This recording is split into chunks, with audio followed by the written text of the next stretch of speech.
참 좋았다는 그런 이야기를 더 듣고 저도 도전을 받고 그렇습니다. 제가 맡은 과목은 남은 과업이라는 그런 제목입니다. 어떻게 먼저 기도하고 시작해야 되나? 예, 기도하겠습니다. 참 좋으신 하나님 감사합니다.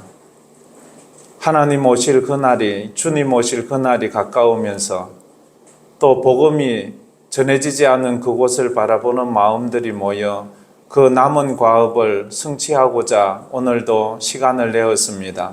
하나님, 우리 마음에 주님의 마음을 품게 하시고 주님의 비전을 가지고 그 열정으로 남은 삶을 살아가게 하여 주옵소서. 오늘도 서로 나눌 이 과목을 축복하여 주셔서 우리 함께하는 모든 LMTC 수강생들에게 다시 한번 하나님의 마음이 깊이 새겨지는 시간 되게 하여 주옵소서. 예수님 이름으로 기도하옵나이다.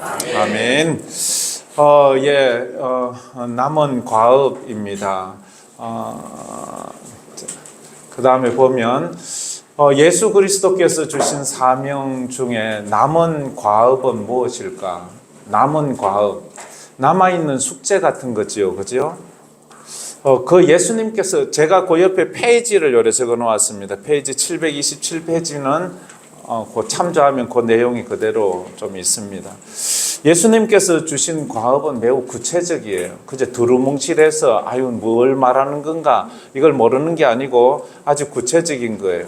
그것은 모든 족속 집단 안에 하나님 나라 공동체를 세우는 것입니다.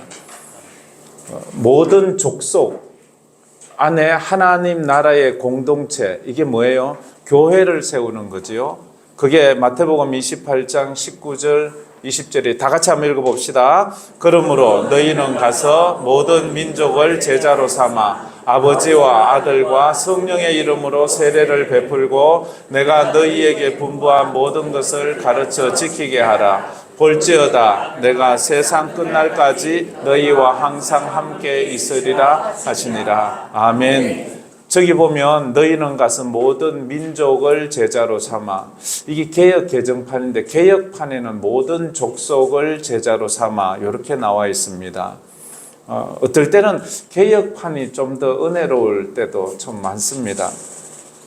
그래서 남은 과업이라는 것은 모든 족속을 제자로 삼는 거지요. 세례를 베풀고 복음을 가르쳐 지키게 하고 그렇게 그 복음 안에서 살게 하는 것, 그렇습니다. 거기 728페이지에 보면 전략이라는 칸이 있는데요. 그걸 제가 이렇게 나름대로 8가지로 요약을 해보았습니다. 요약을 해보았는데 전략적, 이 남은 과업을 완수하기 위해서는요, 전략이 있어야 돼요. 우리가 작은 구멍가게를 하기 위해서도 전략이 있어야 되거든요. 뭐든지 전략이 있어야 돼요. 내가 하나님 앞에 믿음으로 살기 위해서도 전략이 있어야 돼요. 우리가 하나님 앞에서 하나님의 일을 하자면 전략이 있어야 돼요. 그 전략적인 것, 우리 한번 읽어보겠습니다. 첫 번째로, 하나님이 주신 사명을 가진 사람은 전략을 가지고 살아간다. 그래서 여러분들이 지금 LMTC 여기에 참여했잖아요. LMTC 평신도 선교 훈련원에 오신 거예요. 두 번째, 다 같이 읽겠습니다. 비전의 사람은 비전을 위한 전략을 사로잡힌 삶을 살아갑니다. 여러분들은 제가 생각할 때 비전을 이루기 위한 전략적인 삶을 살고 있어요. 여기에 온 것 자체가, 여기에 내 삶의 우선순위를 두고 이런 전략을 가지고 다른 사람 선교해야 된다. 예수 믿는 사람이 선교해야 되는 걸 모르는 사람이 누가 있어요? 알지만 전략이 없어요. 믿음으로 살아야 되는 것 알지만 믿음으로 사는 전략이 없어요. 기도하며 살아야 되는 것 알지만 기도에 대한 전략이 없어요. 구제를 해야 되는 것 알아요. 너는 구제를 위해서 무슨 전략이 있냐 물어보세요.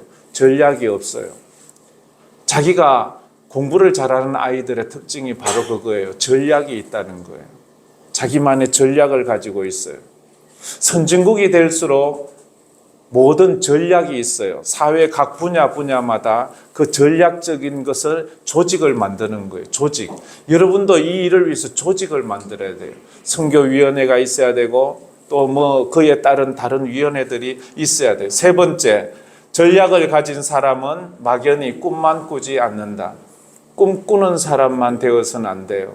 그 꿈이 실현될 수 있도록 노력해야 돼요. 네 번째로 다 같이 읽겠습니다. 그들은 반드시 어떤 일이 일어나야 한다는 확신을 가진다. 그 책에 있는 걸 제가 적은 거니까 책을 잘 보면 돼요. 기대감이 있다는 거죠. 무슨 일이 일어나야 돼. 우리 교회에 무슨 일이 일어나야 돼. 그 일이 일어나도록 우리가 애를 써야 되는 거예요. 다섯 번째로, 그들의 삶은 영속적 가치가 있는 것처럼 매일을 살아간다. 영속적이라 영원한 가치가 있는 것처럼, 영원히 계속되는 가치가 있는 것처럼 매일을 살아가는 거예요. 오늘만 살고 만다? 그건 안 돼요. 오늘의 삶이 내일로 연결되고 내일의 삶이 그 다음으로 연결되는 거예요. 그래서 전략을 가지는 거예요. 여섯 번째로, 전략을 가진 사람은 단순한 의무감 때문에 살지 않습니다. 의무감 때문에 사는 것은 메마른 삶이에요. 의무감 때문에 부부 생활하고 의무감 때문에 자식 키우고, 어쩌면 좋은 말 같지만요, 그건 의무로 하는 게 아니에요. 사랑으로 해야 되는 거예요. 교회 가는데 내가 의무감 때문에 간다? 아니죠. 여러분은 지금 의무감 때문에 이 자리에 와 있습니까? 아니잖아요. 그런 마음이 아니에요. 그래, 일곱 번째, 하나님의 남은 과업을 위해 자신의 최선을 드린다. 여러분, 토요일 오후 시간을 드리는 거 쉽지 않거든요. 그런데요, 이게 아깝지 않잖아요. 그래서 사랑은 계산하지 않잖아요. 계산하는 자체가 이미 사랑이 아니에요. 이거 내 손해보는 것 아니야? 이거 얼마나 남을까? 이런 계산하지 않아요. 자식을 위해서 하는 일에는요, 계산하지 않아요. 그게 주를 위한 일이죠. 마지막으로 다 같이 읽겠습니다. 억지로 마지못해 살지 않고 품위 있고 자유롭게 살아갑니다. 남들이 우리 보면 답답해요. 너 왜 그렇게 피곤하게 사니? 너 좀 자유롭게 살아. 너 너무 얽매였어. 근데 아니야. 난 이게 너무 자유로워. 난 너무 이것이 즐거워. 이걸 볼 때 사람들이 도전을 받아요. 자는 뭐가 나하고 다르구나.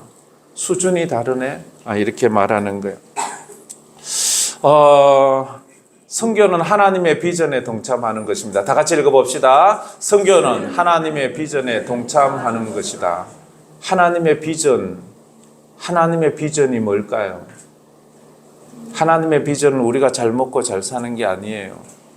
하나님의 비전은 하나님의 나라가 확장되고 잃어버린 하나님의 백성을 찾는 거예요. 그래서 선교가 그렇게 귀하고 중요한 거예요. 선교를 위한 첫 번째 조건이 뭔가 하면요, 관점이 바뀌어야 돼요. 내 신앙의 관점이 바뀌어야 되고요, 내 세상관도 바뀌어야 되고, 내 가치관도 바뀌어야 되고, 바뀌어야 돼요. 선교를 이야기하다 보면 이런 이야기를 하는 사람이 참 많습니다. 목사님, 선교 좋은데요, 우리 가족도 아직 전도하지 못했고 우리 대구도 전도하지 못했는데 뭐 남의 나라까지 가서 우리 수성구 먼저 전도하고 그 다음에, 이렇게 말하는 사람이 많아요. 그러면서 그가 들이미는 증거가 봐요. 성경에도 예루살렘과 유다와 사마리아와 땅끝까지, 그래 순차적으로 하라고 했잖아요. 이 말이 맞습니까? 여러분 정도면 뭐 다 아시겠죠. 예루살렘과 유다와 사마리아와 온 그 땅끝까지, 이 말은 순차적인, 예루살렘 다 전도하고 그 다음에 유다 전도하고 그 다음에 사마리아, 이게 아니고 이건 동시적인 거예요. 동시다발적인. 그래서 선교는 순차적으로 하는 게 아니에요. 가까운 데부터 시작해서 멀리 하나하나 점령해 가는 것이, 하나님은 동시에 모든 곳에 하나님의 사명들을 감당해 가. 만약 그것이 순차적이라면 아직도 예루살렘을 벗어나지 못했을 거예요. 우리는 아직도 예수 안 믿어야 돼요. 그래요. 첫 번째, 이것도 고정관념을 깨야 돼. 다 같이 읽어봅시다. 선교는 선교사가 하는 것이 아니라 교회가 하는 것이다. 선교는요, 선교사가 하는 거 아니에요. 교회가 하는 거예요. 교회가 주체고 우리는 선교사가 하는 그 선교를 돕는 게 아니에요. 여러분 교회도 다 선교사가 있을 거예요. 선교사님 왔을 때 아이고 선교사님 우리 일을 도와주셔서 아우 훌륭하심 이러지 마세요. 당신의 일을 우리가 잘 돕고 있습니다. 이렇게 말하면 안 돼요. 선교는요, 선교사가 주체가 아니고 교회가 주체예요. 교회가 하는 일을 그 선교사가 대표로 가서 하니까 우리는 그 우리의 일을 하는 그를 우리가 지원해 주는 거예요. 나 대신 하는 일이에요. 내가 그 선교비 좀 보내주고 되게 유세 떨는 거 아니에요. 나를 위해서 내가 해야 하는데 당신이 가서 너무너무 고맙다고 그렇게 말을 하는 거예요. 이게 생각이 바뀌어야 돼요. 근데 대부분은요 이 생각을 안 해요. 선교사가 와서 간증 좀 하고 이러면 뭐 헌금 좀 내면서 자기가 되게 뭐 유세를 아니 당연히 내가 가야 할 것을 저 사람이 가서 나는 그 사람을 돕는 건 당연히 도와야 되는 거예요. 그게 맞잖아요. 그래서 여기 와 있잖아요. 이 관점이 잘 안 바뀌어요. 사람들마다요. 그래서 우리 교회에 선교의 모토가 있습니다. 그것은 2번이에요. 다 같이 읽어봅시다. 한 사람이 가는 곳에 우리 모두가 간다. 한 사람이 가는 곳에 우리 모두가 간다. 이건 우리 교회 선교의 모토예요. 그래서 언제나 그걸 적어 놓아요. 이걸 만들었던 게 1998년도인가 그럴 거예요. 제가 청년들 데리고 일본 단기 선교 가면서 그때 우리 청년 중에 하나가 OM 선교사로 영국에 떠나면서 우리가 했던 그 표가 제가 미국 갔다 오니까 이리 적어 놓았더라고요. 한 사람이 가는 곳에 우리 모두가 간다. 한 사람이 가는 곳에 우리 모두가 간다. 우리는 한 사람만 보내놓고 당신 알아서 잘하세요 하는 것이 아니라 우리가 언제나 당신과 함께 하겠습니다. 이게 우리 교회 선교 모토예요. 감사하게도 저희 교회 아시는 분들은 잘 알겠지만 저희 교회는 45년 된 교회예요. 제가 2대째 목사입니다. 1대 목사님은 박무영 목사님이 40년을 목회하셨어요. 개척하시고 교회를 이렇게 성장시키는 과정에 처음부터 개척하면서 얼마 되지 않아서부터 선교를 시작했고 그래서 저희 교회가 제가 정확하게 뭐 찾아보진 않았지만 대강 생각해 보니까 한 15명의 선교사를 파송했어요. 그리고 지금 남아있는 선교사는 10가정의 선교사가 남아 있습니다. 그 10가정의 선교사를 보낼 때마다 우리는 늘 이렇게 기도합니다. 한 사람이 가는 곳에 우리 모두가 간다. 당신이 가는 곳에 우리가 함께 갑니다. 그렇게 말합니다.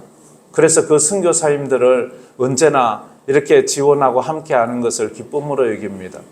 우리 첫 번째 선교사가 러시아 강선교 선교사님이신데 벌써 선교한 지가 32년이 되었습니다.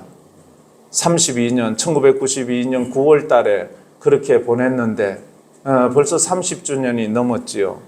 그리고는 계속해서 뭐 20년이 넘은 몽골 선교사님이 있고 그 다음에 대부분 다 15년이 넘었고 10년, 제일 막내가 이제 10년이 넘었습니다. 그게 인도네시아의 이스키 정수아 선교사님인데 그분들을 그렇게 지원하고 있습니다. 그런데 선교는 끝까지 하는 거예요. 선교는 시작하면 끝까지 하는 거예요. 하다 마는 게 아니에요. 자식은 놓고 끝까지 책임지는 거지. 자식은 놓고 수 틀린다고 너 내 자식 아니야. 그런 거 아니에요. 하다 보면요. 갈등이 많아요. 속상할 것도 많아요. 섭섭할 것도 많아요. 그래도 계속 하는 거예요. 선교는 뭐 남자고 하는 게 아니에요. 인정받자고 하는 거 끝까지 해야 돼요. 어떤 교회는 선교사 파송해놓고 제 친구 목사님이 지금 감비아에 가 있는데 그 선교사님 어느 날 연락이 왔어요. 22년째 되었는데 파송받은 지 22년째 되었는데 교회에서 정책을 바꾸었대요. 자기 교회 선교사 7년 파송하면 7년만 파송하고 그 다음에는 후원하지 않는다고. 아니 무슨 이런 그러면 왜 하라고? 선교사 거기서 죽으라고? 근데 대부분의 교인들은 이런 말 들으면 뭐 그럴 수 있지 뭐 이제는 그만큼 했으면 자기 알아서 하지 뭐 우리가 그렇게 하면 안 돼요. 선교는 한 번 하면 끝까지 하는 거예요. 중단하지 않는 거예요. 그러면 그 선교사는 국제 미아가 되고 그 선교지는 선교가 끝나는 거예요.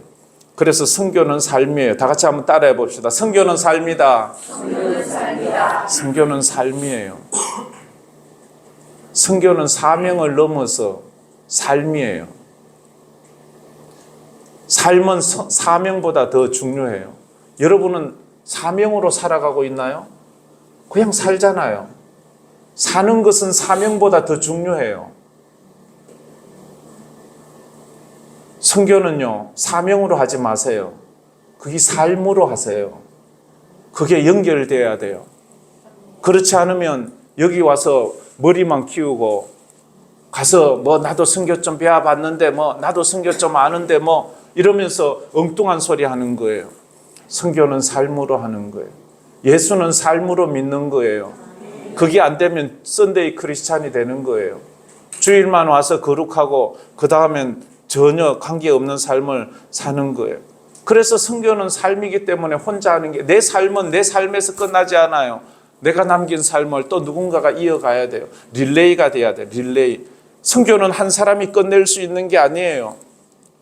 선교는 몇 대에 걸쳐서, 우리 한국 선교가 언제 끝났나요? 첫 번째 선교사들이 와서 다 죽고도 끝나지 않았어요. 두 번째 선교자들이 일어나고도 끝나지 않았어요. 계속 이어지는 거예요. 누군가가 이걸 바톤을 받으면서 또 가고 그렇게 돼야 돼요. 그래서 우리는 선교사가 돼야 돼요. 단기 선교사가 되십시오. 여러분들 1차적으로 단기 선교를 한번 가십시오. 뭐 여러분들 다 단기 선교 한 번씩 가보셨나요? 혹시 못 가신 분이 있으면 꼭 가보세요. 꼭 가보세요. 여행 가지 마시고요. 해외여행 가지 마세요. 선교를 가세요. 가면서 뭐 패션쇼 하려고 하지 말고 그냥 가세요. 가서 한번 선교사님들 잔소리 하지 말고요. 그냥 가서 옆에 있어 주세요. 그러면 뭘 해야 될지 아는 거예요. 제가 아는 그 치과 의사가 있어요. 그분이 저는 말할 때 엄청난 도전을 받았어요. 자기는 말해요.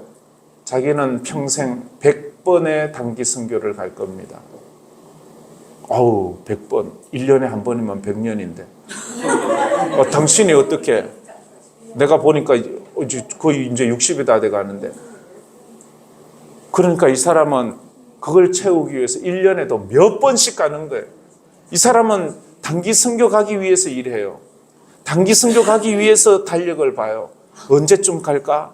그걸 빼요. 그래서 막 시간만 나면 가는 거예요. 1년에 10번 가도 10년을 가야 돼요. 1년에 10번 가기가 쉽지 않잖아요. 1년에 5번 간다면 20년을 가야 돼요. 그런데 자기는 가겠대요. 가겠대요. 그런데 하나님이 가게 하세요. 처음에는 당신 가면 우리 요 병원 문 닫으면, 그래서 사람을 하나 들였어요. 한인들을 들였는데 한인들이 여기 야가 빠져가지고 이 원장이 없으면 일을 잘 안 해요. 그래서 다 그만두고 멕시칸을 들였는데 멕시칸 치과 의사를 만나서, 근데 이 사람이 참 정직해요. 원장이 단기 선교 갔다 오면 매상이 더 올라 있어요. 손님이 더 많이 와. 그러니까 이 멕시칸 치과 의사한테 월급을 더 많이 주는 거야. 그러니까 이 사람은 더 열심히 하는 거야. 자기가 내가 선교하고 올 동안 네가 수고했으니까 내가 더 많이 주는 거야. 그러니까 이 사람은 더 신이 나서 더 열심히 하는 거야. 무슨 일이 있든지 나는 하나님의 일하고 너는 사람의 일을 해. 하나님께서 그런 사람 붙여주셨어. 여러분도 그런 일 한번 도전을 해보세요. 하나님, 나 지금 비즈니스 나가면 문 닫아야 돼요. 그렇죠. 나는 하나님의 일을 하고 하나님은 내 일 해주시고 하나님 앞에 믿음으로 나가는 거예요. 이거 빨리 해야 되는데. 자, 남은 모든 족속에게 복음을, 미던저 족속 선교 전략이에요. 첫 번째로 모든 족속의 언어로 성경을 번역해야 되고, 대도시 선교를 해야 되고, 외국인 이민자, 노동자, 유학생 선교를 해야 되고, 영상과 라디오, 인터넷 선교와 예수 영화 선교, 이런 게 굉장히 효과적인 거예요. 평신도 전문인 사역자를 파송해 가야 되는 거예요. 자, 이 현대 선교 운동의 세 단계가 있어요. 이건 561페이지를 참조하면 되는데, 첫 번째는 해안 지역을 선교해 갔어요. 처음에 선교를 시작 해안 지역 중심으로. 그때는 비행기보다는 배가 있었으니까 그다음에 두 번째로는 이제 해안 지역에서 내륙 쪽으로 쭉 들어가는 선교를 하기 시작했어요. 그리고 세 번째로는 이제 지역을 초월한 지역 중심의 선교가 아니라 종족 중심의 선교를 하기 시작했어요.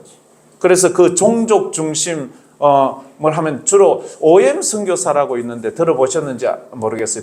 둘로스호와 로고스호가 있는데 그 두 배가 배를 타고 이 크루즈 같은 배를 타고 다니면서 해안가에 정박해 놓고는 거기서 내려서 몇 달 동안 내륙으로 들어가서 복음을 전하고 또 돌아와 가지고 또 다른 지역으로 옮겨가고 이 배선교를 하는 거예요. 선박선교. 이게 한국에서는 낙도선교라고 하는 그런 선교도 있지요. 그래서 이 아직도 한국에도 전도가 되지 않은 지역이 예수를 들어보지 못한 사람들이 많거든요. 낙도 오지 지역에 그래서 가서 그 사역을 하지요.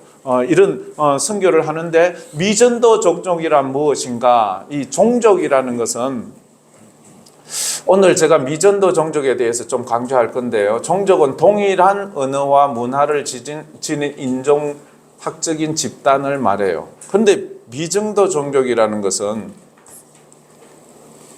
자기들 스스로는 복음화 될 수 없는 집단이에요. 자기들 스스로는 복음화가 될 수 없으니까 우리가 가서 그들을 복음화시키는 거예요. 미전도 종족의 수는 전부 다 이 지구에 대략 이 자료에 따르면 어떤 자료는 이렇게 말하고 어떤 자료는 저렇게 말해서 숫자가 왔다 갔다 할 수가 있어요. 참조하면 돼요. 총 한 2만 4천 개의 종족이 있다고 말해요. 나라는 뭐 그렇게 많지 않잖아요. 종족과 나라는 다른 거예요. 근데 지금 통계상 그 중에 한 50%인 10,000개가 넘는 종족들은 2억 20억이 이게 한 10,000개 정도의 종족은 미전도 종족으로 남아 있어요. 그들의 숫자가 한 20억 명, 지구의 인구수로는 한 3분의 1 되는 사람들이 아직도 미전도 종족에 속해 있는 거예요. 인도네시아를 하나 예로 들면 인도네시아라는 나라는 하나예요. 근데 그 안에 종족은 330개가 있어요. 언어가 다르고 문화가 다른 사람들이에요. 같은 나라라고 하지만 완전히 다른 문화 속에. 그래서 인도네시아의 선교사들이 엄청 많거든요. 우리 교회만 해도 인도네시아의 선교사를 2가정이나 파송하고 있어요. 그런데도 거기에 330개의 종족이 있다면 330개의 다른 선교를 하는 선교사가 필요한 나라인 거예요. 그래서 한 번도 복음을 듣지 못한 그런 사람들, 우리가 1억 명이 있고 지구에는 한 3분의 1이나 되는 사람들이 거기에 속해 있는 거예요. 예수님의 세계 복음화를 예수님께서 복음화를 명령하실 때 나라를 다 복음화하라. 이미 나라는 다 복음화할 수 있는데 종족, 그 나라 안에 있는 종족들을 그렇게 복음화하라 했습니다. 마태복음 24장 14절 다 같이 읽어보겠습니다. 이 천국 복음이 모든 민족에게 증거되기 위하여 온 세상에 전파되리니 그제야 끝이 오리라. 아멘. 세계에 분포된 종교별 종족 비유예요. 이게 기독교 크리스티아니티는 보면 거기에 기독교 나라의 종족은 5,923개 정도의 종족이 있어요. 전 세계의 종족 중에 36%예요. 그 다음에 이슬람은 3,109개의 종족이 있는데 전체 종족 중에 20% 종족이에요. 거의 모슬렘은 거의 복음화가 전혀 안 됐다고 볼 수 있잖아요. 그 다음에 이게 좀 잘못된 것 같아요. 부디즘, 불교가 6%, 900개 종족, 제 생각에 훨씬 더 많을 것 같은데, 어떤 데는 또 이렇게 말하고, 어떤 데는 저렇게 말해요. 그 다음에, 그냥 토속화된 종교, 에트닉 릴리전, 이거는 토착화, 그냥 그 민족 종교, 뭐 그런 게 19%가 있고, 힌두교가 한 15% 정도 있고 이렇게 분포가 되어 있습니다. 여기 보면 레지스탄트 벨트라고 저항적 벨트가 있어요. 이것을 갖다 템포리 창이라고 말하는데요. 아마 이거 다른 분들도 이건 뭐 중요하니까 많이들 얘기할 거예요. 제 강의에 이래 보니까 다른 분들하고 중복되는 게 좀 있더라고요. 위도상으로 10도에서 40도까지의 그런 나라들이에요. 그런 나라들의 그곳이 사람이 살기가 가장 그래도 좋은 사계절이 있는 지역이거든요. 그래서 그런데 그곳에 모슬렘이 11억 명 살고 힌두가 11억 명 살고 불교권이 3억 500만 명이 살고 있어요. 기독교권은 그렇게 많지가 않아요. 이 북아프리카와 동남아시아와 유럽권과 그 다음 이쪽으로 주로 쭉 속해져 있죠. 그런데 이 지역에 거의 모슬렘이 가장 영향력이 있고 힌두, 불교, 그래서 이 세 종교의 사람들이 주로 25억 명이나 되는 사람들이 여기에 살고 있죠. 아마 앞으로 선교를 하다 보면 이 이야기를 많이 듣게 될 거예요. 근데 이 복음이 서진된다는 말을 하죠. 복음이 저 동쪽 끝 이 한국에서부터 이렇게 아프리카 쪽으로 복음이 서진되고 있다는 것을 우리는 알 수 있어요. 지구상에 지금 현재는 10명 중 1명이 그리스도인으로 통계상 나와 있어요. 1900년대는 전체 10%였어요. 100명 중에 2명. 그게 쭉 가다가 1950년도에는 좀 올라가다가 언제부터 이게 급격하게 올라가면 1970년대부터 이게 이제 조금 더 올라가기 4%, 그 다음에 쭉쭉쭉 올라가서 2000년대에는 10%까지. 지금 10%면 전 인구의 10명 중에 1명 정도 지구상에 이렇게 복음이 전해진 사람들이라고 할 수 있어요. 여기 보면 선교와 전도의 차이는 이미 많이 배워서 알고 있죠, 그죠? 선교는 타문화권, 언어가 다르고 문화가 다르는데 복음 전환, 전도는 같은 문화권에서 복음을 전하는 것. 이게 제 교재 안에도 있어요. 자, 그 다음에 이것도 다른 과목에서 많이 다루었지 싶은데 747페이지에 보면 그대로 있는 거예요. 복음화 과정에 대한 두 관점이 있어요. E 등급, P 등급 뭐 이런 어려운 말을 하던데 뭐 그렇게 어려운 게 아니고 E 등급은 교회에서 다른 사람들에게 복음 전하는 거리를 말하는 거예요. 교회 안에도 복음 전해야 될 사람이 있어요. 왜냐하면 교회 안에 다니면서도 구원의 확신이 없는 사람이 있어요. 그게 E0예요. 그 다음에 E1이 있어요. 같은 기독교 문화 안에서 그렇게 가족이 예수를 믿는다든지 전에 예수를 믿었다든지 하는 사람에게 복음을 전하는 거리. 그 다음에 다른 문화, 완전히 타 문화, 그리고 매우 다른 문화. 그 위에 있듯이 복음 전도자와 잠재적으로 복음을 들을 사람들 간의 거리를 이야기하는 거예요. 그리고 또 하나 P등급은 이 교회는 가만히 있고 이 복음을 잠재적으로 들어야 될, 회심해야 될 사람들의 거리가 먼 거리부터 가까운 거리로 이렇게 묘사하고 있어요. 복음화 과정에 대한 두 관점, 이게 선교적 관점도 이게 필요해요. 선교에 대해서 우리는 이 등급의 선교를 해야 되는지 P 등급의 선교를 해야 되는지 우리는 알 수 있어요. 이 등급의 선교를 하는 것은 이미 옛날에 기독교화 되었던 그런 나라에 선교를 할 때, 쉽게 말해서 영국도 선교지예요. 그거 아세요? 지금 얼마 안 있으면 한국도 선교지가 돼요. 한국의 청소년들은 선교지 수준의 기독교 인구가 5% 이하로 내려가면 선교지로 선정이 돼요. 근데 우리 지금 기독교 청소년들은 5% 이하로 내려가요. 영국은 완전히 이제 모슬렘 나라예요. 그러니까 거기 뭐 더 이상 그렇게 보면 안 돼요. 그리고 이거는 피 나라는 전혀 복음화된 적이 없는 그런 곳에 우리가 전도한다고 생각합니다. 4가지 방식의 선교 확정, 종교, 집단, 분류예요. 종족권이라고 하는 것은 세계관이 같은 사람들을 종족권이라고 말해요. 세계를 살아가는 관점이 그렇게 같은 사람이나 비슷한 사람. 인종 언어학적 종족들은 한 나라에도 다양한 언어와 인종이 있음을 우리가 또 인식해야 돼요. 그 다음에 사회적 종족, 이 좀 어려운 말인데요.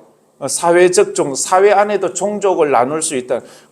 공통 관심사 혹은 직업, 유사성을 가진 비교적 작은 또래의 집단들, 뭐 이렇게 죄송합니다.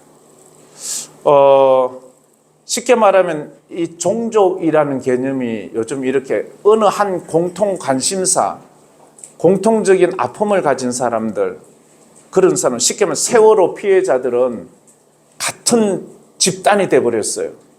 그 사람들을 우리 일반화시키면 복음이 안 전해져요. 그 사람들만을 위한 전도 전략이 필요한 거예요. 사회적 약자, 입양자들, 외국인 중에서 와가지고 여기 정착하는 사람들, 뭐 이런 사람들을 하나의 종족 집단으로 봐요. 단일 체제 종족 집단으로 보는 것은 이건 지역을 초월하는데 같은 질병을 가지는 사람이 한국에도 있고 다른 나라에도 있고 있는데 그걸 같은 하나의 종족 집단으로 봐요. 그래서 그 사람들을 같은 이런 전도 대상으로 꼽는 거예요.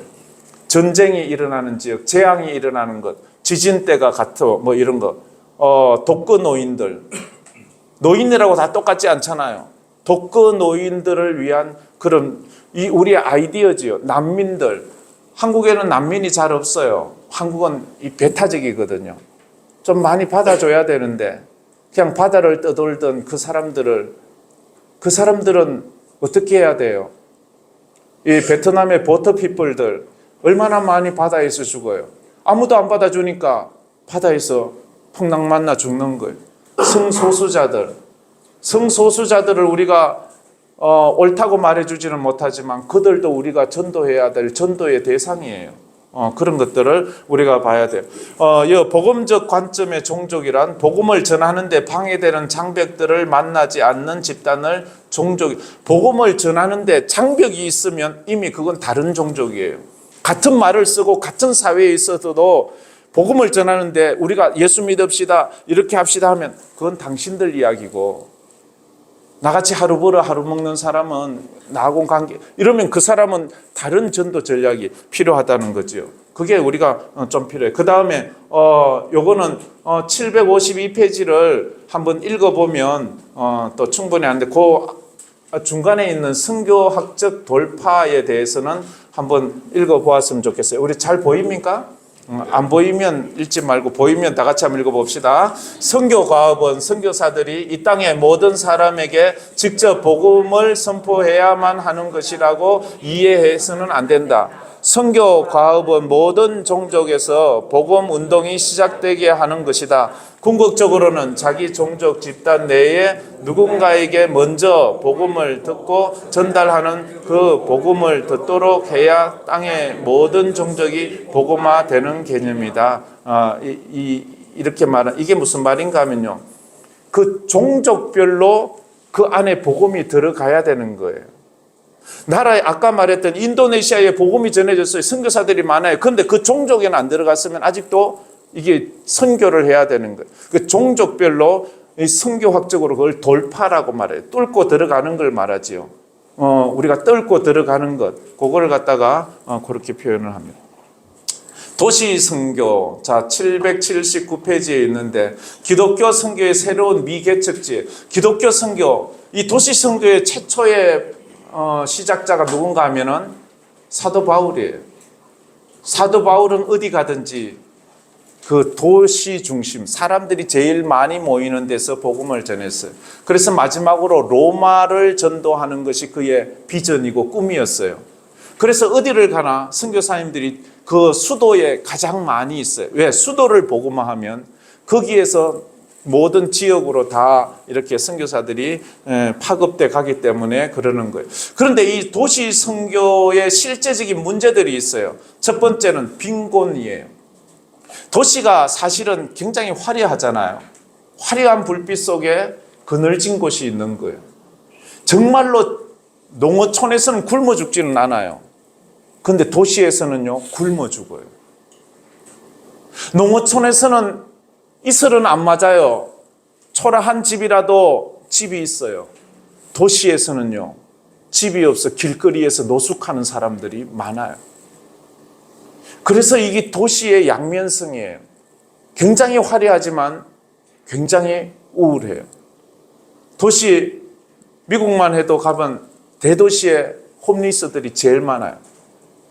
내 거리마다 신호등이 있으면 거기서 한 푼 달라고 하는 사람들이 어마어마하게 많아요. 우리 한인 중에서도 홈리스가 된 사람이 상당수가 있어요. 그 사람들 보면 학력이 굉장히 좋아요. 나름대로 잘 나가던 사람이에요. 그런데 미국 가서는 홈리스가 돼요. 그 사람들을 이 또 절망적인 빈민가라고 말하죠. 그 다음에 또 인종적, 종교적, 문화적 도시에는요 어마어마한 다양한 요즘은 도시라고 하면 외국인들 보는 게 아주 어려운 일이 아니잖아요. 대구만 해도 외국인이 아주 많아요. 외국인 노동자가요 얼마나 많은지 몰라요.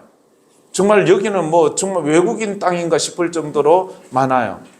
그리고 세 번째는 종교적 다원주의가 있어요. 다양한 종교가 사람이 많다 보니까 거기에 종교가 어마어마하게 많이 내재되어 있다는 거죠. 그 도시 선교의 이 관점을 가져야 돼. 이 도시 선교가 교회들이 있으니까 다 됐네. 그게 아니고 도시 안에서도 그들을 외국인들을 위해서 집중 선교하는 단체가 그래 많지 않아요.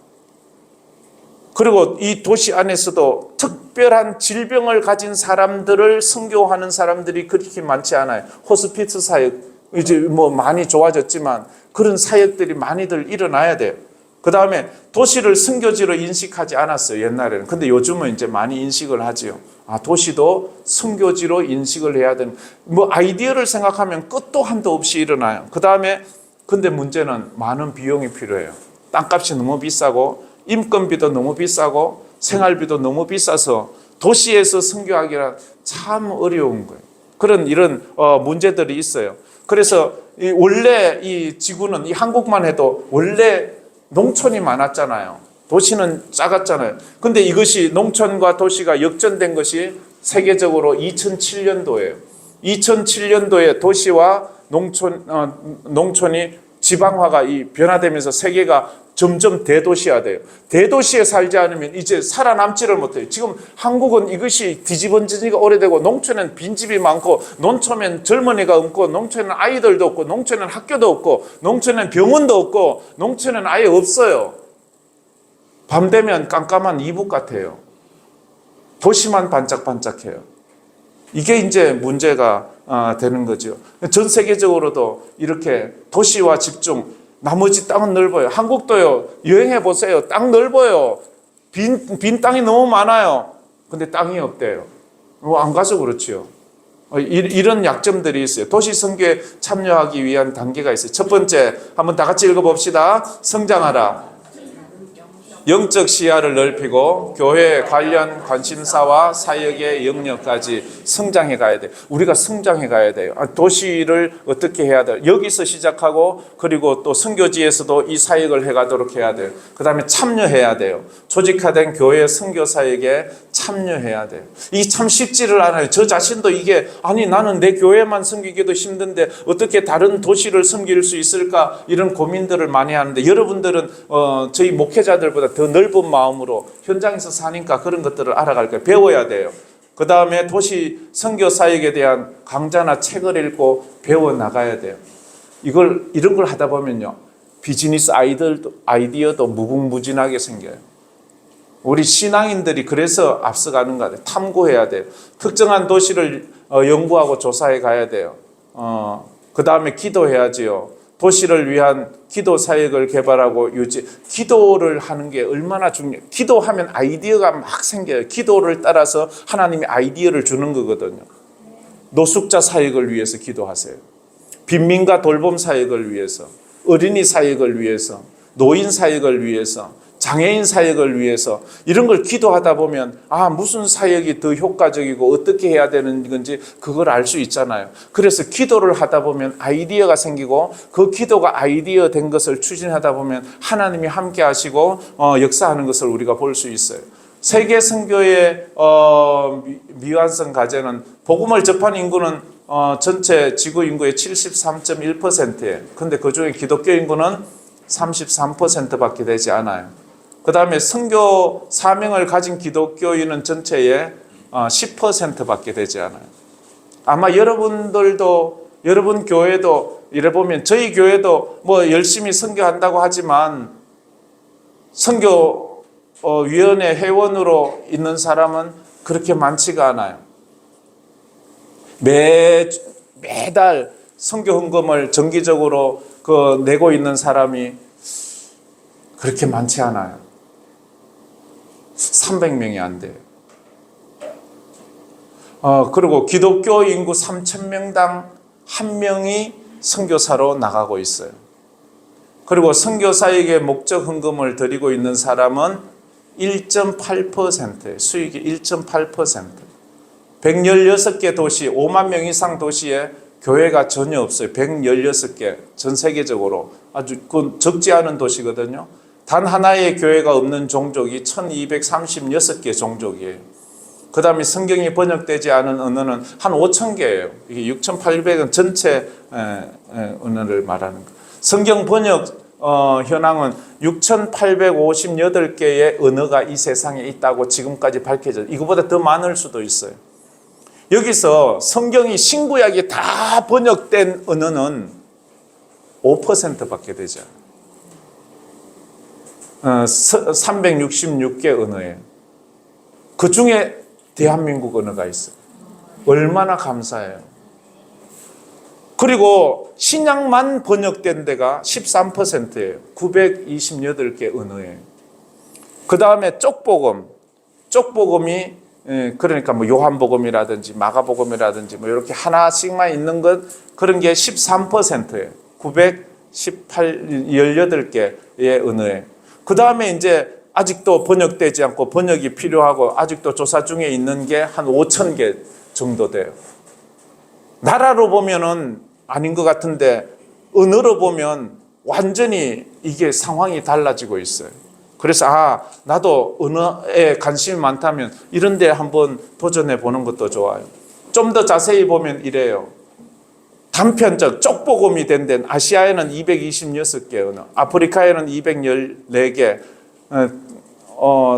대서양주에는 170개, 유럽에는 108개, 중남미에는 130개, 북미에는 41개, 기태가 2개. 그래서 쪽복음은 981이에요. 신약만 돼 있는 데는 967개고 구약만 돼 있는 데는 383. 그래서 전체 뭐 쪽복음이든 신약이든 구약 전부 다 해서 2261개의 언어로 지금 조금이라도 번역된 데는 그만큼 번역돼 있다 이 말을 하고 있어요. 우리가 전략이 필요하잖아요. 이런 걸 보면서 전략 아이디어를 생각해 보세요. 이 성경이 번역되기 시작한 지는 불과 얼마 안 돼요. 원년 예수님 태어날 때부터 제로 500년 동안 되도록 거의 변화가 없어요. 1000년이 되도록 변화가 없어요. 1500년이 돼도 변화가 없어요. 그때는 중세 사제단 자기들만 성경을 읽었어요. 성도는 성경을 가지면 안 돼요. 성도들은 성경을 읽어도 안 돼요. 그래서 종교개혁 이후에 이제 이것이 바뀌기 시작했어요. 1700년도부터 급격하게 올라와서 2000년도에 와서는 2000개 이상의 언어로 번역돼요. 하나님께서 오실 날이 이제 종말이 다가온 것을 우리가 이런 것을 보고도 알 수 있잖아요. 그죠?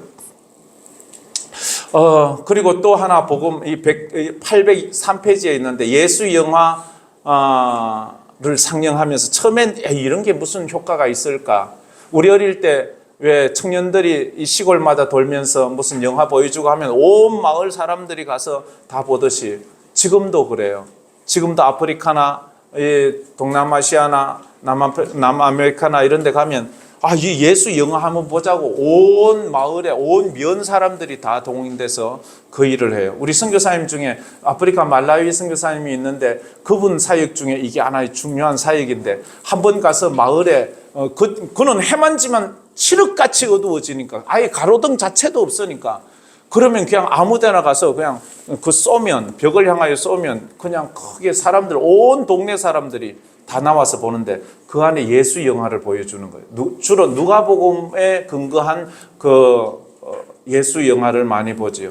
그게 처음에 1990년도에만 해도 1990년도 하면 얼마 안 됐잖아요. 30년? 그때 정도에 시작한 게 지금 1999년도에는 3,300개, 지금 2003년도에는 5,000개, 지금은 뭐 이거보다 더 많은 예수 영화를 보는 이걸 통해서 복음이 엄청 많이 이것도 하나의 전략이에요. 이런 전략들. 그리고 복음 선교사 사역의 현황 70%는 복음을 들어보았어요. 지구 인구의 30%는 아직 복음을 듣지 못했어요. 복음을 위해 남은 가업이 있는데 그게 뭔가 하면 첫 번째 세계 아직도 복음을 듣지 못한 곳이 26%, 16억 명이나 있어요. 그리고 두 번째로 복음을 듣긴 했지만 아직도 예수 믿지 않는 사람이 26억 명, 41%. 그리고 복음을 들어서 그리스도인이라고 말하는 사람들이 33%, 20억 명. 근데 거기에는 명목상 그리스도인들도 너무 많다는 거예요. 명목상 그리스도인. 그게 참 문제인 것 같아요. 그리고 2000년도의 전도 계획을 보면 이거 보면 아직도 500개 언어가 성경이 번역되지 않았어요. 여러분들이 이 중에 하나 맡으면 좋겠어요. 교회 없는 종족은 1236개 종족이에요. 이 중에 교회마다 한 종족만 맡아도 좋겠어요. 그 다음에 교회가 없는 도시가 전 세계에 116개가 있어요. 그곳에 내가 교회를 세우리라. 교회 가서 건물을 세우란 말이 아니에요. 그리스도인이 존재하지 않는 도시라는 뜻이에요. 그리고 이 세계적으로 보면 이 복음의 흐름이 바뀌어요. 처음엔 유럽이 아주 거의 80%의 교회가 있었어요. 그 북아메리카와 그 유럽이. 근데 지금은 점점 바뀌어서 아시아와 아프리카와 라틴 아메리카가 점점 많아져서 여가 80%, 유럽과 북아메리카가 20%로 줄어들었어요. 지금 이게 복음이 바뀌고 있다는 거예요. 복음이 움직이고 있다는 거예요. 그리고 요거는 760페이지에 있는 그 그림을 그대로 가지고 온 건데요. 이걸 보면서 우리가 또 한번 도전을 받아서 전 세계 선교사 분표나 이게 여러분에게 평신도 선교사들에게 도전이 돼야 돼요. 복음이 전파된 족속과 미전도 족속으로 나누는데 복음이 전파된 종족은 선교사들이 지금 전 세계의 선교사들이 몇 명이 있는가 하면 25만 명, 25만 3천 명 정도가 전 세계의 선교사라고 말해요. 그 중에 복음이 전해진 나라에 지금 선교사들이 한 거의 뭐 절대 다수가 있지요. 그 다음에 종족으로 보선 14,000개 종족, 제가 명으로 적었네요. 그 다음에 만종족, 그 다음에 그 비율로 보면 도리어 이 복음이 전파된 곳에 선교사들이 많이 가 있어요. 개신교 선교사들 90%가 복음이 전해진 곳에 가 있어요. 미전도 종족에는 10%밖에 가지 않았어요. 그래서 전체 보면 25만 3천 명 선교사 중에 미전도 종족에는요 2만 4천 명 정도가 가 있어요. 근데 우리 GMS는 어떤가? 지금 현재 GMS는요 100개 나라에 선교사를 보냈어요.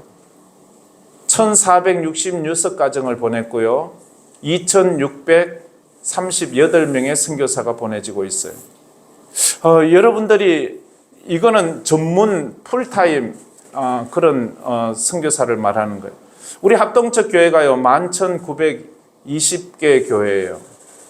거기에서 지금 2,638개를 했으면 비율적으로 얼마인가요? 4교회 중에 한 교회가 선교사를 파송하고 있는 거예요. 한 가정씩. 그래서 적은 건 아니에요. 합동적은 그래서 선교를 참 많이 하는 교단 중에 하나예요. 한국 교회는 한 약 5만에서 6만 개 교회가 있다고 그래요. 그 중에서 이 비율적으로 보면 1,000개당 한 명의 교회, 1,000개 교회가 한 명의 선교사를 보내는 거예요. 이건 좀 너무 비율적으로 안 맞는 것 같아요. LMTC 선교 훈련은요, 이건 배웠겠지만 우리 전국적으로 48개 훈련원이 있고 대구에 3개가 있어요. 그 중에 이 수성구에 있는 대구 중부 선교 훈련원이 제일 잘 돼요. 할렐루야. 이런 건 우리가 자부심을 느껴도 될 것 같습니다. 예. 그 다음에 남은 과업을 위한 우리의 전략이에요. 여러분이 전략을 좀 가졌으면 좋겠어요. 이민자, 외국인 노동자 이들을 전도해서 그들의 종족으로 선교사를 보내는 것, 이건 할 수 있잖아요. 우리가 가지는 못해도 여기에 우리나라에 와 있는 그들에게 복음을 전하고 해서 하면 좋잖아요. 지난해에 우리 교회 부목사님으로 있던 목사님이 의성 가음에 가서 사역을 해요. 전화가 왔어요. 목사님, 이 지역에 태국에서 오신 근로자들이 60명이나 이 마을에 살아요. 근데 추운데 태국은 따뜻한 나라인데 왔는데 겨울옷이 없어요. 우리 그 황금교회에서 겨울옷 좀 보내주세요. 그러니까 우리가 이 스타렉스로 2트럭 2대 분 정도로 그 사람들이 그걸로 이 사람들 양말도 없는 사람이 있어요. 그들이 어디 사는가 하면요, 폐가에 살아요. 불도 안 들어와요. 그러니까 막 병이란 병은 다 앓는 거예요. 그래 그들에게 복음을 전하고 요즘은 그 사람은 거기에 가서 한국 사람 사역하는 게 아니고 근로자들 사역을 하고 있어요. 이것도 굉장히 그들이 언젠간 가족에게 돌아가거든요. 여기서 교회에서 친절과 복음 들었던 것이 그곳에 가서는 그 일을 하는 거예요. 안산 지역에는 거기에는 왜 외국인 도시라고 하잖아요. 안산. 거기에 보면 우리 교회가 러시아에 선교사님을 30년 이상 보내고 그 선교사님이 개척한 교회가 8개 교회가 있는데 그 중에 한 개 교회가 우크라이나와 러시아 전쟁을 하면서 젊은이들이 거의 다 대거 이동해서 한국으로 왔어요. 고려인들이거든요. 근데 러시아 사람이지요. 한국말 못해요. 근데 젊은 사람들이 한 50명이 왔어요. 그러자 그 교회를 담임하던 목사님도 왔어요. 왜냐면 징집 대상이 돼가지고 징집 안 가려고 와가지고는 그들이 안산에서 교회를 개척을 했어요. 그래 저 만나러 왔다가 작년에 인사하고 갔는데 그런 사람들이 와서 여기서 하는데 그들은 언젠간 전쟁이 끝나면 고향으로 돌아가거든요. 그들에게 복음을 전하고 그들에게 말씀을 전하고 우리가 가서 하는 것보다 그들은 더 잘하잖아요. 이런 것들을 위해서 요즘 우리 교회도 이 부분에 대해서 굉장히 외국인 노동자들, 외국인들, 이 한국 내의 외국인들을 좀 많이 양성하려고 좀 노력을 하고 있어요. 평신도 전문직 선교사들을 단기 선교사로 파송하는 것. 이건 오래전부터 지금 계속 한 수년 전부터 진행되고 있지요. 선교사님들, 단기 선교사들이 가서 1주일, 2주일, 어떤 사람은 3개월, 6개월 이렇게 있는 사람들이 있으면 가서 전문인 선교사들이 얼마나 큰 도움을 받는지 몰라요. 전문직을 가지고 가거든요. 어떤 사람은 미용, 어떤 사람은 치과 의사, 어떤 사람은 학교 교사, 어떤 사람은 집 고치는 사람. 우리 집사님 중에서 집 고치는 이게 목공하는 사람이 있어서 캄보디아에 가니까 아이고 가서 막 고쳐주니까 막 이런 게 다 있노 싶은 게 막 선교사가 막 너무너무 힘이 나는 거. 자동차 정비사 가면요 진짜 환영받습니다. 여기선 별것 아닌 기술이 그 가면은요 최고의 기술이 되는 거예요. 옷 수선하는 거, 하는 거 이런 거 가르쳐 주면요 그 사람들은 너무 이런 걸 본 적도 들은 적도 없는 것들이 여러분들이 가세요. 가셔서 여러분들이 내가 어디에 가면 어떻게 되면 그걸 물어보세요. 그러면 되는 거예요. 비즈니스 에즈 미션 이걸 뱀이라고 이렇게 말합니다. 선교를 위한 비즈니스를 하는 거예요. 가서 외국에 카페를 놓으세요. 그러면 그걸 통해서 카페를 통해서 복음을 전하세요. 카페를 하면 비즈니스 비자 받기가 우리 선교사들이 다 힘든 이유가요. 비자 받는 게 너무 힘들어요. 비자를 안 내줘요. 근데 비즈니스를 가서 비자를 내면 잘 내주거든요.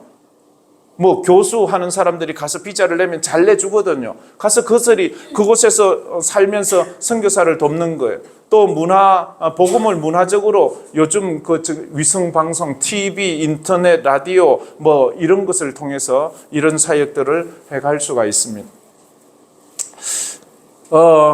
마지막 챕터에 보면 윌리엄 캐리는 누구인가라는 그게 나와요. 787페이지. 윌리엄 캐리에 대해서는 여러분들이 계속 모든 과에 안 나오는 가가 없을 거예요. 근데 이 가에서는 윌리엄 캐리는 누구인가라고 딱 지목을 해서 나와요. 근대 선교의 아버지인데요. 읽어보시면 그의 직업을 갖다가 15가지를 소개해요. 그는 식물학자였고 제조업자였고 경제학자였고 의료적 박애주의자였고 미디어 개척자였고 농업 전문가였고 번역가였고 교육가였고 천문학자였고 도서관 창시자였고 산림보호운동가였고 여성권리 옹호자였고 공무원이었고 도덕개혁자였고 문화변혁가였다. 이건 여러분들이 가면 이게 다 되는 거예요. 여기서는 상식이지만 거기 가면 전문가가 되는 거예요. 그렇죠? 우리 최 집사님이 가면 여기서도 전문가지만 거기서는 더 전문가가 되는 거예요. 그런 게 있는 거예요. 여러분들이 가지고 있는 재능을 갖다가 그렇게 써야 돼요. 그래서 이 윌리엄 캐리는 현대 선교의 아버지라는 별명을 가졌어요. 인도를 현대화한 평생 인도 선교사로 살았거든요. 인물이고 그가 인도에 있으면서 인도에도 언어가 굉장히 많아요. 종족이 많다고요.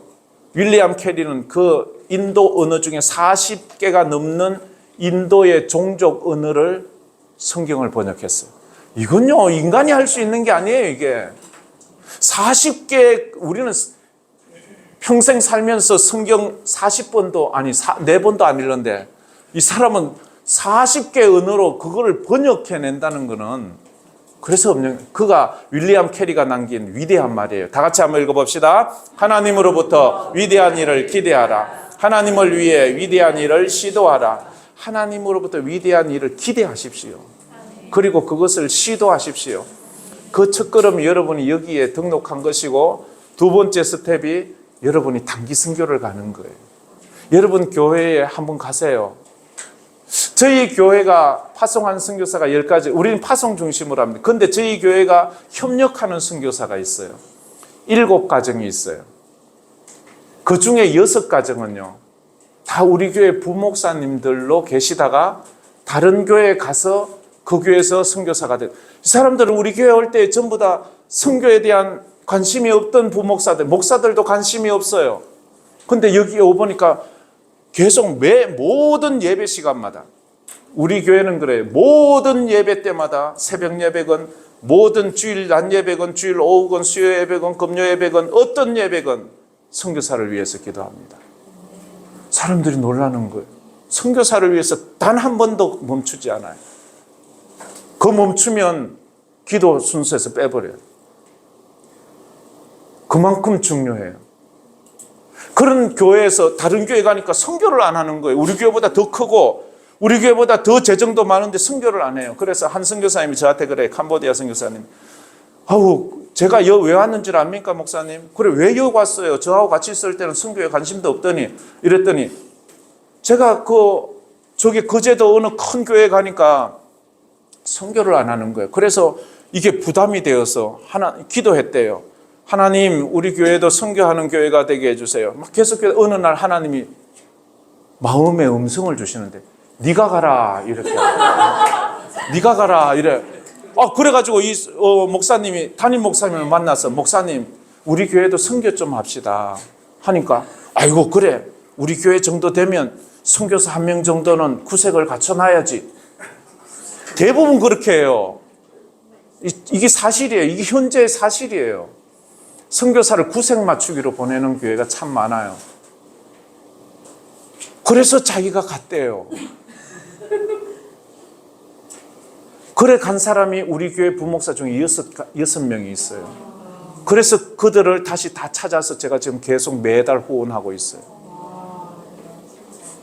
여러분 교회에도 이런 일이 있었으면 좋겠어요. 그렇잖아요. 그죠? 하나님이 하시니까 그렇죠. 요 책, 그래도 책을 여러분 비싸게 돈 주고 샀는데 한번 보시면 좋을 것 같은데 어디를 한번 보면 좋냐면 페이지 758페이지 한번 봅시다. 페이지 758페이지 선교 명령은 종료 이상이다 라는 말이 있어요. 758페이지 선교 명령, 그 줄 좀 끄면 좋아요. 선교 명령은 종료 이상이다. 그 밑에 보면 이런 말이 있어요. 우리 눈으로 보면서 따라 같이 읽어봅시다. 하나님이 행하실 일은 우리가 행하도록 명하신 일보다 항상 더 크다. 하나님은 우리에게 완수해야 할 분명하고 단순한 일을 주셨는데 그것은 바로 모든 종족이 그리스도를 경배하고 따르는 것을 보는 것이다. 이것이 우리의 필수적인 선교 사명이다. 종족에게 복음 전하는 것이요. 그 다음에 좀 넘겨보면 761페이지를 한번 봅시다. 마지막으로 요거 읽고 마쳤으면 좋겠습니다. 761페이지에 그 중간쯤 우리는 이라는 글자 있죠. 그죠? 우리는 개척 선교. 거기 한번 세트를 다 같이 읽도록 하겠습니다. 우리는 개척 선교의 마지막 시대를 살고 있다. 필수 선교 과업에서 초점을 잃지 않고 확신을 포기하지 않는다면 우리 남은 생애 안에 모든 종족 집단들의 언어와 사회 조직 내에서 그리스도의 몸이 세워지고 성장하는 것을 목도하겠다는 소망을 무리 없이 성취할 수 있다. 제가 한번 읽을게요.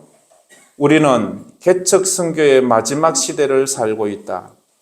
필수 선교 과업에서 초점을 잃지 않고 확신을 포기하지 않는다면 우리 남은 생애 안에 모든 종족 집단들의 언어와 사회 조직 내에 그리스도의 몸이 세워지고, 얼마나 흥분스러워요. 우리의 남은 생애 안에 그리스도의 몸이 세워지고 성장하는 것을 목도하겠다는 소망을 무리 없이 성취할 수 있다. 우리 생애에 이런 일이 일어나기를 축복합니다. 기도하겠습니다. 참 좋으신 하나님 감사합니다. 오늘도